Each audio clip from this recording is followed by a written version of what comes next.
Hello friends. आज हम start करते हैं पॉलिटी।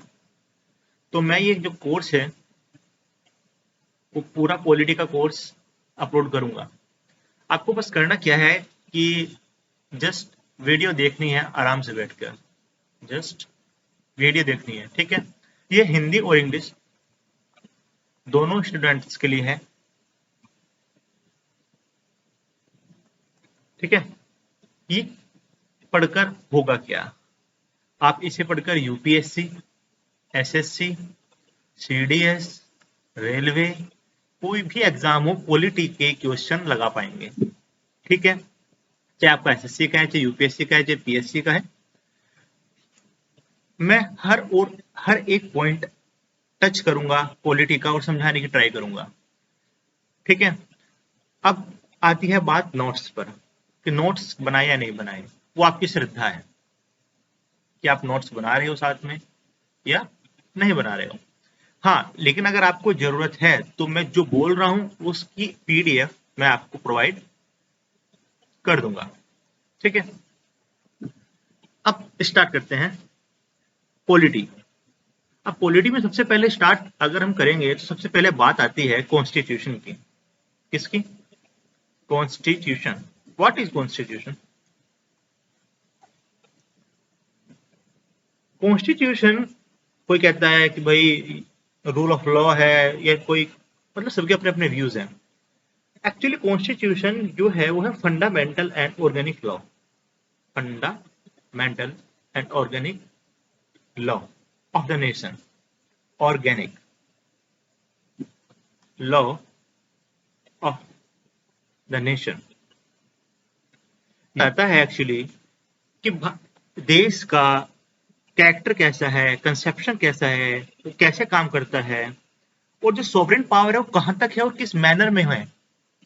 कहने का मतलब है, अगर मैं कहूं कि कॉन्स्टिट्यूशन क्या है तो एक रूल बुक है, एक किताब है जिसमें बहुत सारे रूल्स लिखे हुए हैं कि देश कैसे चलेगा, कैसे नहीं चलेगा, किसकी कितनी पावर है, किसके पावर कहां तक है, अगर कोई डिस्प्यूट होता है तो कौन सॉर्ट आउट करेगा, ठीक है।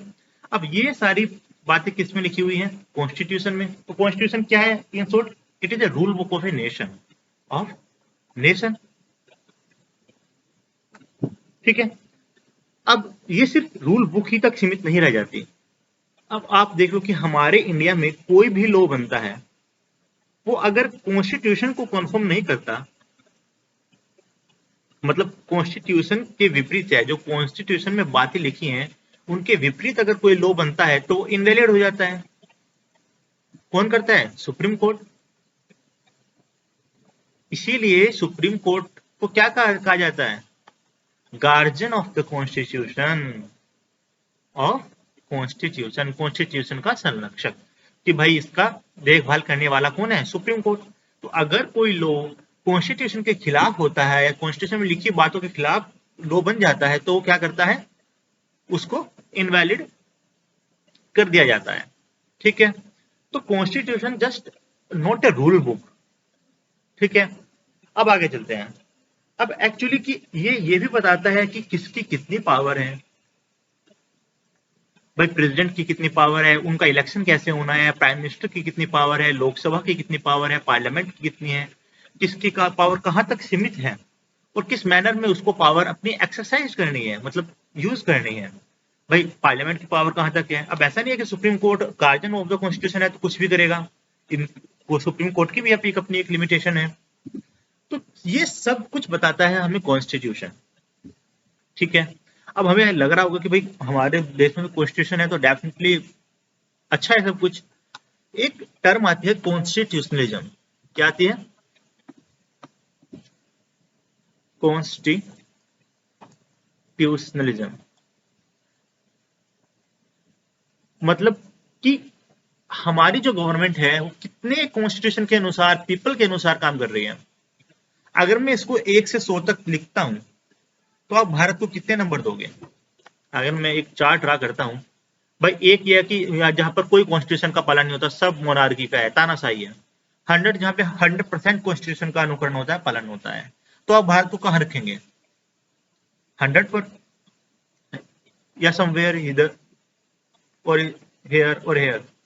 एक्चुअली अगर मैं बात करूं, अगर 100 मैक्सिमम है तो इंडिया यहां पर होगा, इवन यूएसए इससे आगे होगा। कमाल की बात है ना। क्यों? ऐसा क्यों है कि हम इतने पीछे हैं? अगर ये मान लो ए 80 है, we are so much divided ना, we are so much divided. Caste के बेस पे, पैसे के बेस पे, धर्म के बेस पे बहुत जगह डिवाइडेड है, ठीक है। ऑक्यूपेशन के बेस पे भी डिवाइडेड है। ओके, तो कॉन्स्टिट्यूशनलिज्म मतलब क्या है? कॉन्स्टिट्यूशनलिज्म का मतलब होता है, देखो कॉन्स्टिट्यूशनलिज्म का मतलब ये नहीं है कि कॉन्स्टिट्यूशन है तो बस 100% कॉन्स्टिट्यूशनलिज्म देश है। Having a constitution itself is not a constitutionalism. Got it? अब ये करता क्या है कि कॉन्स्टिट्यूशनलिज्म का मतलब क्या है? इसका मतलब है लिमिटेड गवर्नमेंट। देखिए, ऐसा नहीं होता कि हर वर्ड का आपको हिंदी अनुवाद जानना चाहिए, आपको मतलब पता होना चाहिए। अब यहाँ पे अगर मैंने कोई जानवर बना दिया तो मैंने कहा कि ये हाइपोटोज है, तो मतलब आप देख लो कि भाई इसके इसके 4 पैर हैं, 4 आंख है, 4 हाथ है, इसको हाइपोटोज कहते हैं। अब इसका हिंदी मीनिंग जानकर क्या करोगे?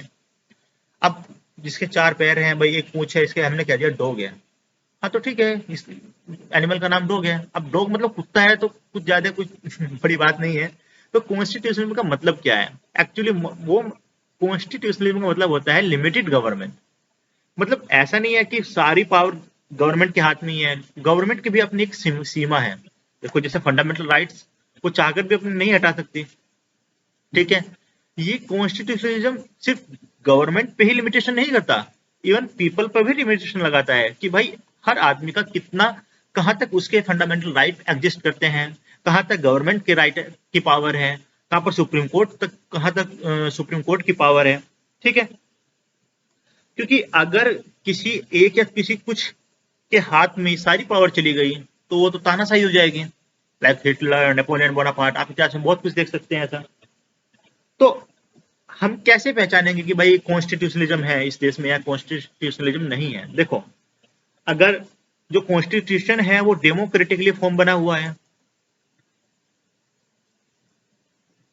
वो डेमोक्रेटिकली बना हुआ है, रूल ऑफ लॉ है, मतलब किसका शासन चलता है? लॉ का, रूल ऑफ लॉ है, सेपरेशन ऑफ पावर है। मैं इसके ऊपर आऊंगा, सेपरेशन ऑफ पावर मतलब क्या? सेपरेशन ऑफ पावर मतलब सत्य का बंटवारा, चेक्स एंड बैलेंसेस हैं,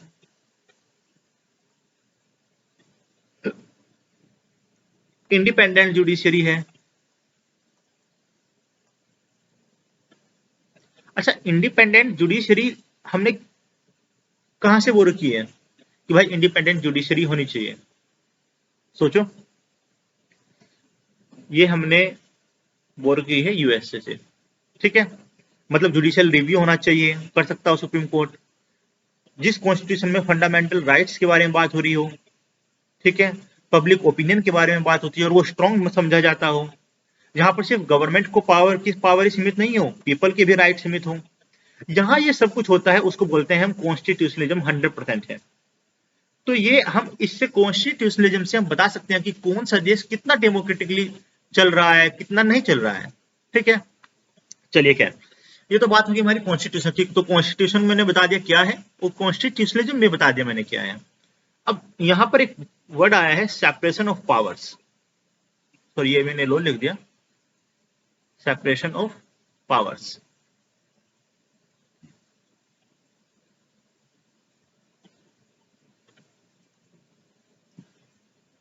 अब इसका मतलब क्या है? अगर मैं कहूं कि किसी एक के हाथ में मैंने सारी सत्ता दे दी, तो भाई वो तो तानाशाही होगी। क्या उस डेमोक्रेटिकली होगा? नहीं, पावर का बंटवारा होना चाहिए। इसको कुछ ऐसे समझो कि भाई एक जिन है, क्या है? जिन है, इसके पास टोटल मतलब बहुत असीम पावर है, असीम शक्तियां हैं, बढ़िया बढ़िया। अब जाहिर सी बात है, जिन है तो इसका एक चिराग भी होगा।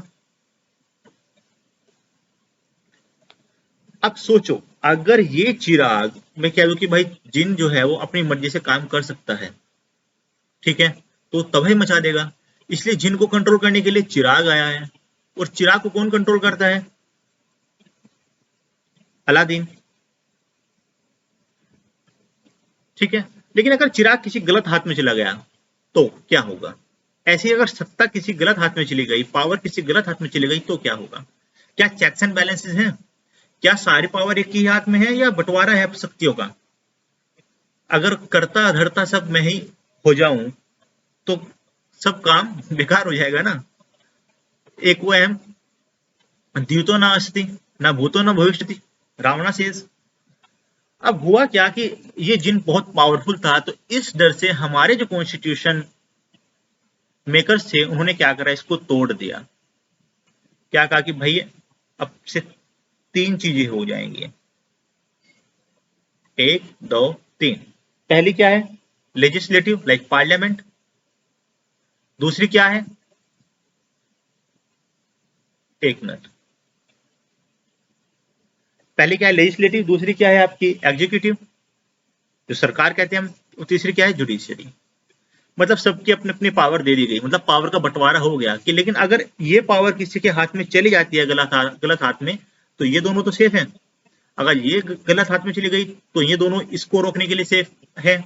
ऐसा नहीं है कि अब तीनों ही गलत चली जाए, ये थोड़ा पॉसिबल नहीं है। ठीक है, तो हमने क्या करा? चेक्स एंड बैलेंसेस करा, पावर को सेपरेट कर दिया। और ये चिराग अगर मैं बात करूं तो क्या है? कॉन्स्टिट्यूशन है। और ये अलादीन कौन है? हम लोग हैं। तो कॉन्स्टिट्यूशन किसने लिखा है? हमने लिखा है अपने हिसाब से।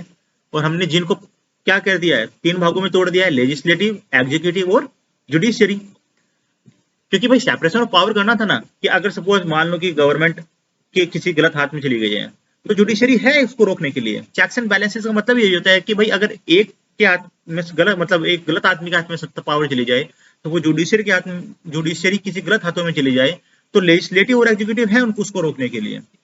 ठीक है, तो खैर ये सेपरेशन ऑफ पावर्स है।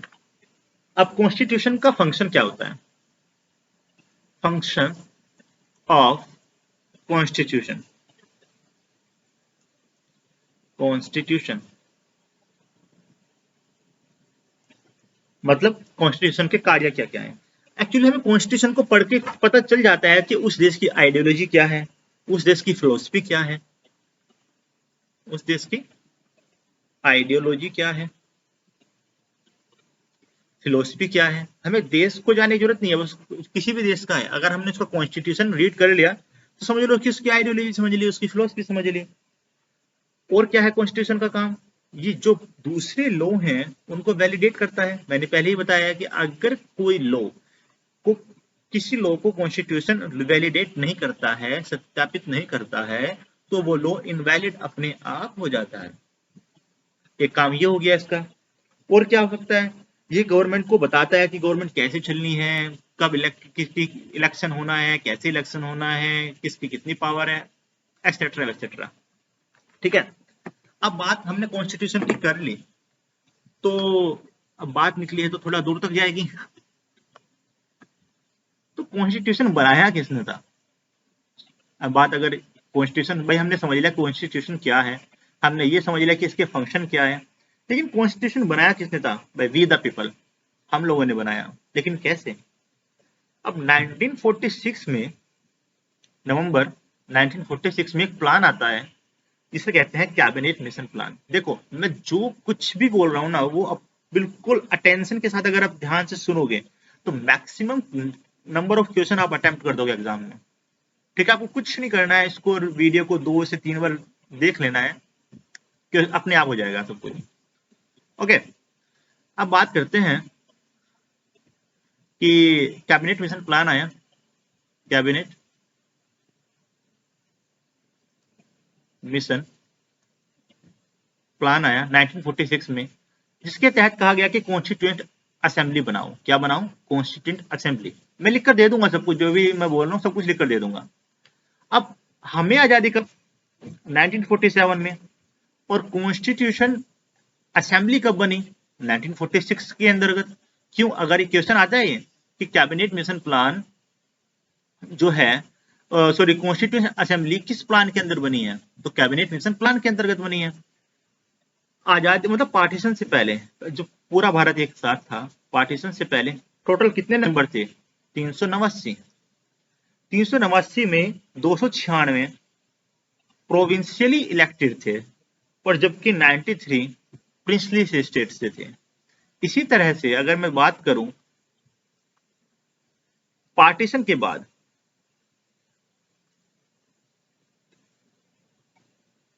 एक मिनट,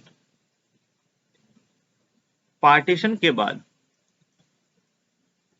कितने रह गए भाई? पाकिस्तान अलग हो गया तो जाहिर बात है मेंबर कम हो जाएंगे, 299, जिसमें कि प्रिंसली स्टेट के 70 हो गए और प्रोविंशियली असेंबली के से कितने हो गए? 229 हो गए। ये आपको याद रखने वाली बात है, क्योंकि एग्जाम में पूछ लेता है एसएससी जैसे एग्जाम में, आईएएस वगैरह में तो नहीं पूछेगा कि आफ्टर पार्टीशन कितने मेंबर प्रिंसली स्टेट से थे। खैर, अब ये बात होगी, ये किससे थे? प्रोविंशियल असेंबली से, और ये किससे थे? प्रिंसली स्टेट से। ठीक है, ये इलेक्टेड हो गया ऐसे प्रोविंशियल असेंबली से। अब बात करते हैं थोड़ी सी और कि कितनी कमेटी थी? 13 मेजर कमेटी थी, 13 मेजर कमेटी थी, जिसमें ड्राफ्टिंग कमेटी के सदस्य कितने थे? ये आ जाता है कि कितनी मेजर कमेटी कितनी थी? 13 थी, और ड्राफ्टिंग कमेटी के सदस्य कितने थे? 7 थे।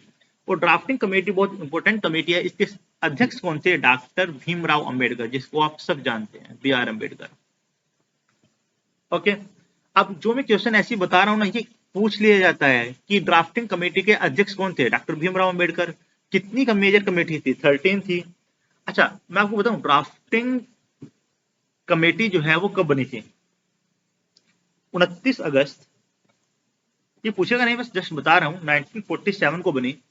वो ड्राफ्टिंग कमेटी ने अपना काम अक्टूबर 1939 तक खत्म कर दिया था, कंप्लीटेड।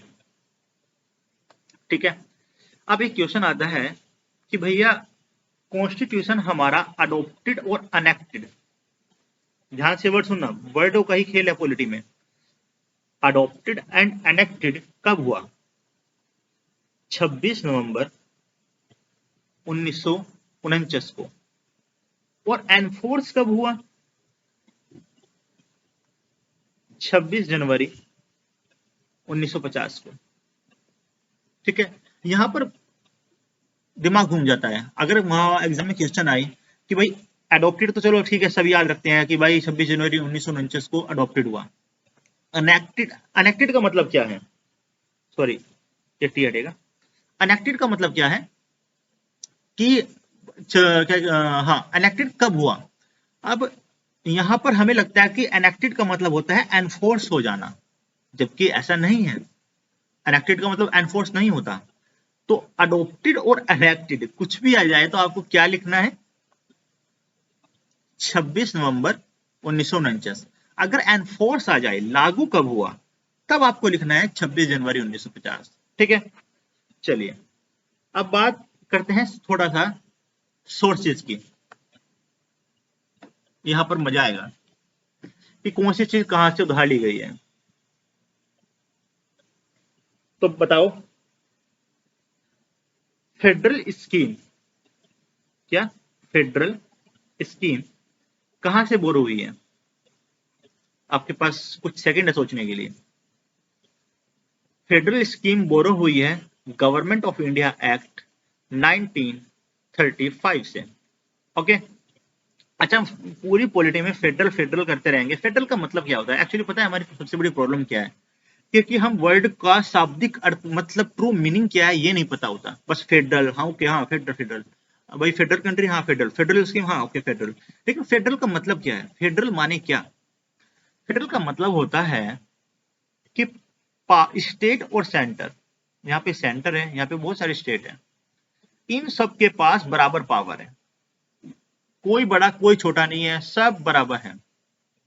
सेंटर भी बराबर, सेंटर के पास जितनी पावर है उतनी ही स्टेट के पास पावर है। इस चीज को बोलते हैं फेडरल होना। Got it? अब फेडरल स्कीम हमने कहां से बोरो की थी? Government of India act 1935। चलो अगला क्वेश्चन पूछते हैं। गवर्नर का ऑफिस जो है वो कहां से आया है? गवर्नर ऑफिस, ये भी हमारा गवर्नमेंट ऑफ इंडिया एक्ट 1935 से ही लिया गया है। ठीक है, चलो एक और पूछते हैं, इमरजेंसी कहां से ली गई है? अब यहां पर बहुत सारे लोग गलती करते हैं, फंस जाते हैं। इमरजेंसी, अच्छा हाँ, जर्मनी, जर्मनी से ली गई है। गलत है रे बाबा, बिल्कुल गलत है। जर्मनी से इमरजेंसी नहीं ली गई है। क्यों?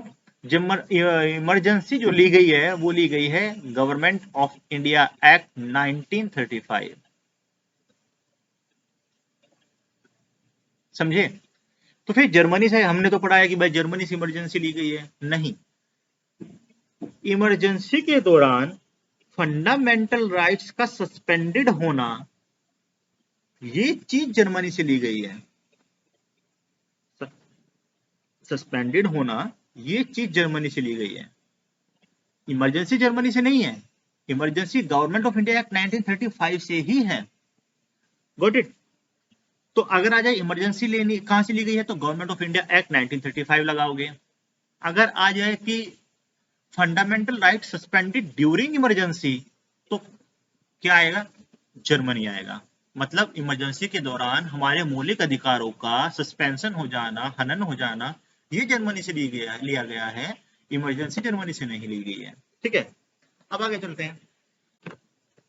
रूल ऑफ लॉ, एक वर्ड मैंने लिया था रूल ऑफ लॉ, मैं इसका मतलब समझाऊंगा आगे बहुत डिटेल में।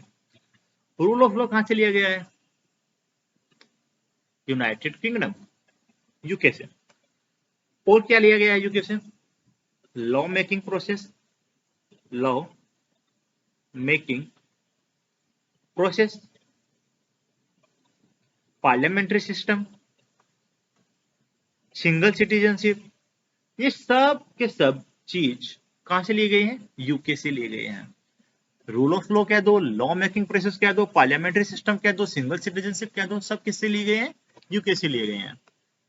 अब बात करते हैं थोड़ी सी आगे,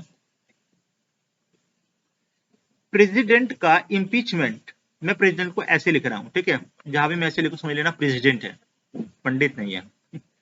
प्रेसिडेंट का इम्पीचमेंट मतलब, इम्पीचमेंट को हिंदी में क्या बोलते हैं मुझे याद नहीं आ रहा एक्चुअली। खैर जो भी है, मतलब उसको हटाया जाना, महाभियोग, याद आ गया, महाभियोग। ये कहां से लिया गया है? राष्ट्रपति का महाभियोग कहां से लिया गया है? यूएसए से। मतलब उसको हटाया जाना कैसे है, ये यूएसए से लिया गया है। अच्छा, उसका इलेक्शन कहां से लिया गया है? प्रेसिडेंट की बात हो ही गई है, उसको हटाना है तो यूएसए से लिया गया है, उसको कैसे हटाना है। पर प्रेसिडेंट को इलेक्ट कैसे करना है, ये कहां से लिया गया है? ये लिया गया है आयरलैंड से। Got it?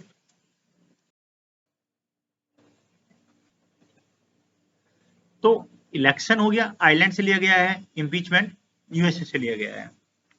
किसका? प्रेसिडेंट का। अब बात करते हैं प्रिम्बल की। प्रिम्बल कहां से बोला हुआ है, मैं इसके ऊपर आगे चर्चा करूंगा। प्रिम्बल इंडिपेंडेंट जुडिशियरी या जुडिशियल रिव्यू, सब कुछ आगे बताया जाएगा। ये सब कहां से लिया गया है? यूएसए से बोलो किया हुआ है।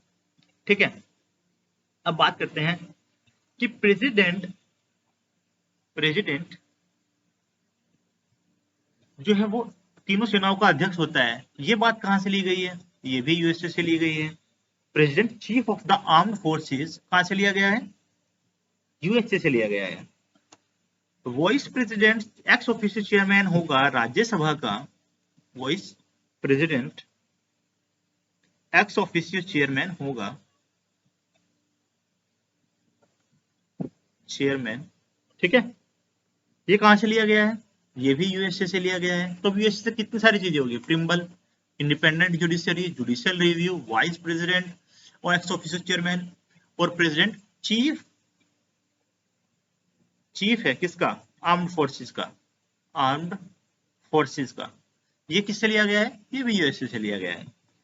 अब बात करते हैं थोड़ी सी आगे, फेडरेशन सिस्टम कहां से लिया गया है? मैं आपको बता चुका हूं, फेडरल स्कीम या फेडरेशन सिस्टम कहां से लिया गया है? Government of India act 1935। Okay, अब मैंने बताया कि फेडरल का मतलब होता है कि भाई स्ट्रॉन्ग और सेंटर, बराबर है, जबकि हमारे यहाँ सेंटर स्टेट से ज्यादा स्ट्रॉन्ग है।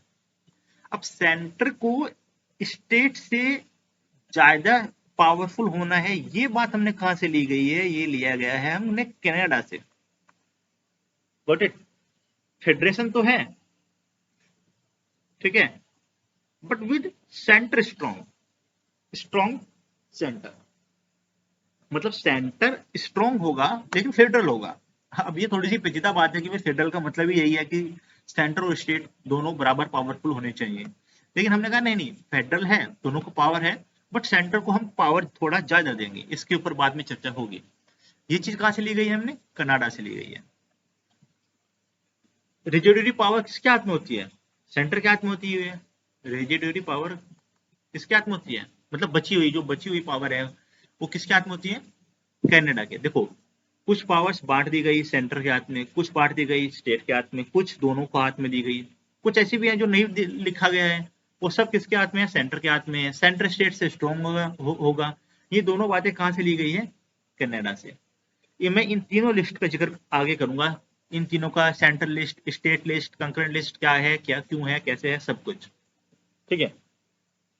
चलो कंकरेंट से बात आई गई है, तो कंकरेंट लिस्ट कहां से ली गई है? कि कंकरेंट लिस्ट भी होनी है, मतलब इसमें स्टेट और सेंटर दोनों के सब्जेक्ट होते हैं, इसलिए इसको कंकरेंट बोला जाता है। कंकरेंट लिस्ट किस कंट्री से हमने बोरो की हुई है? सोचो, शायद सोच लिया होगा। ये हमने ऑस्ट्रेलिया से बोरो करी हुई है, ठीक है। अब लास्ट आ रहे हैं फंडामेंटल ड्यूटीज। हमने कहां से ली है? यूएसएसआर से। कहां से? यूएसएसआर से। रिपब्लिक वर्ड हम आगे पूरा इस पे चर्चा करेंगे। रिपब्लिक मतलब क्या, ये वर्ड कहां से लिया गया है? फ्रांस से। अच्छा, हमें अमेंडमेंट करना होता है कि भाई 2/3 बहुमत चाहिए, ये चाहिए, वो चाहिए। ये कहां से लिया गया है कि अमेंडमेंट करने के लिए हमें 2/3 बहुमत का होना बहुत ज्यादा जरूरी है, मेजोरिटी, स्पेशल मेजोरिटी चाहिएगी? ये हमने लिया है साउथ अफ्रीका से। साउथ अफ्रीका से, ठीक है। और एक होता है कि सुप्रीम कोर्ट की वर्किंग कैसे होगी सुप्रीम कोर्ट की, ये हमने ली है जापान से, ठीक है। अब ये सब हमने किया है बोरो। Got it? चलिए, अब हमने देखो, हमने सबसे पहले कॉन्स्टिट्यूशन देखा, कॉन्स्टिट्यूशनलिज्म भी देख लिया, इसके फंक्शन देख लिए कि भाई इसके क्या क्या फंक्शन है। फिर ये भी देख लिया कि कॉन्स्टिट्यूशन को बनाया था कॉन्स्टिट्यूएंट असेंबली ने, लेकिन कॉन्स्टिट्यूएंट असेंबली को कौन किसने बनाया था? कॉन्स्टिट्यूशन इसने मिशन कैबिनेट मिशन प्लान ने, कैबिनेट मिशन प्लान ने 1946 को। इसमें बहुत 13 मेजर कमेटी थी, है ना। अब इसमें कौन कौन सी चीज, मेन चीज कहां से हमने बोरो की है, ये देख लिया हमने। अब हमें क्या देखना है कि कैरेक्टरिस्टिक ऑफ इंडियन कॉन्स्टिट्यूशन क्या है, मतलब इसकी कैरेक्टरिस्टिक क्या है। फंक्शन देख लिए, इसका सब कुछ देख लिया, कैरेक्टरिस्टिक क्या है, मतलब कैसा है, इसके गुण कैसे हैं। आप बताओ कैसे हैं, सोचो। पहला, लेंथेस्ट है, पूरी दुनिया का सबसे लंबा कॉन्स्टिट्यूशन है हमारा, सबसे लंबा। अच्छा, ये लेंथेस्ट क्यों है पता है? हमने बहुत कुछ गवर्नमेंट ऑफ इंडिया एक्ट 1935 से लिया है। मैं बोल भी रहा है कि ये हमने गवर्नमेंट ऑफ इंडिया एक्ट 1935 से लिया है ना, लिया है ना।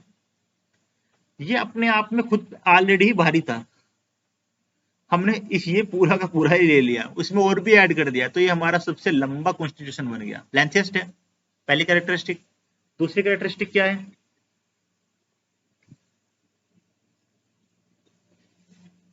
ये ओपन टू अमेंडमेंट है।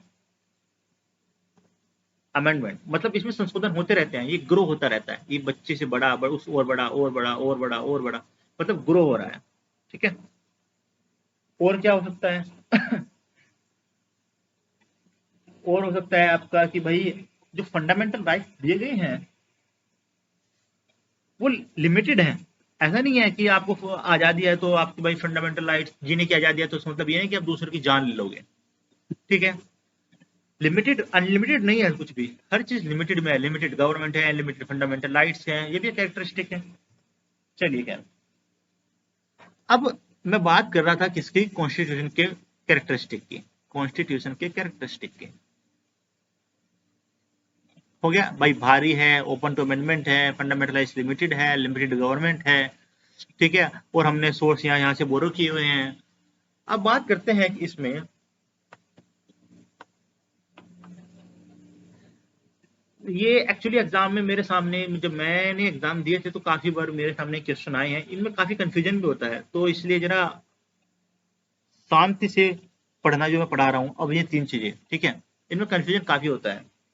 पहला, मैंने बताया कि कॉन्स्टिट्यूशन को बनाया किसने था, कॉन्स्टिट्यूएंट असेंबली ने, मतलब संवैधानिक सभा शायद।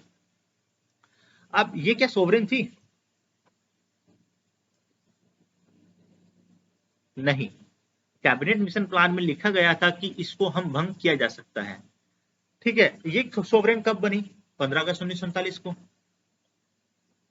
जबकि कॉन्स्टिट्यूएंट असेंबली ने एक रेजोल्यूशन पास करा था कि हमें कोई डिजोल्व नहीं कर सकता सिवाय हमारे, लेकिन खैर वो तो उन्होंने खुद से प्रस्ताव पारित किया था, जबकि जिसके तहत ये बनी थी कैबिनेट मिशन प्लान के अंदर ये लिखा गया था कि कैबिनेट मिशन प्लान की कॉन्स्टिट्यूएंट असेंबली को कभी भी डिजोल्व किया जा सकता है।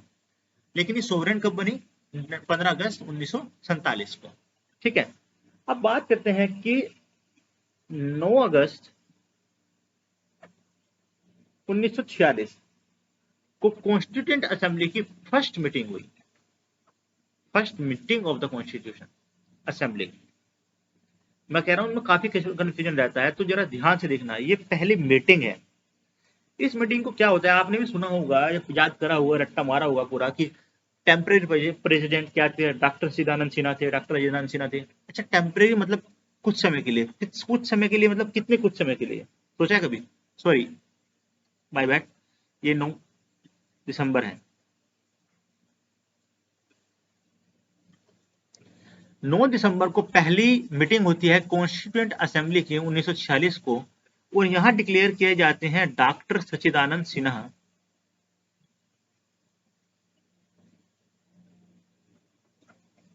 सिन्हा को टेम्परेरी प्रेसिडेंट,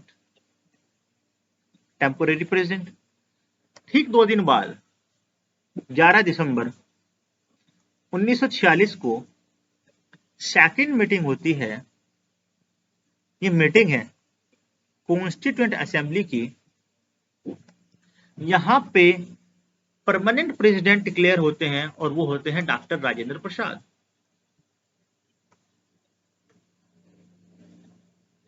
अब ये मीटिंग हो गया।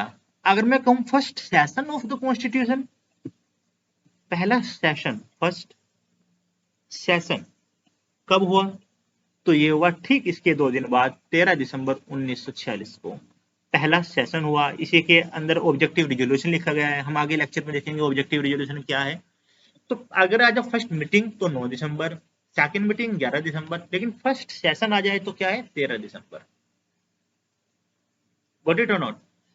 तो हम इतना आज के लेक्चर में रखते हैं। कल को हम देखेंगे 13 दिसंबर 1946 को फर्स्ट सेशन में ऐसा क्या हुआ, ठीक है।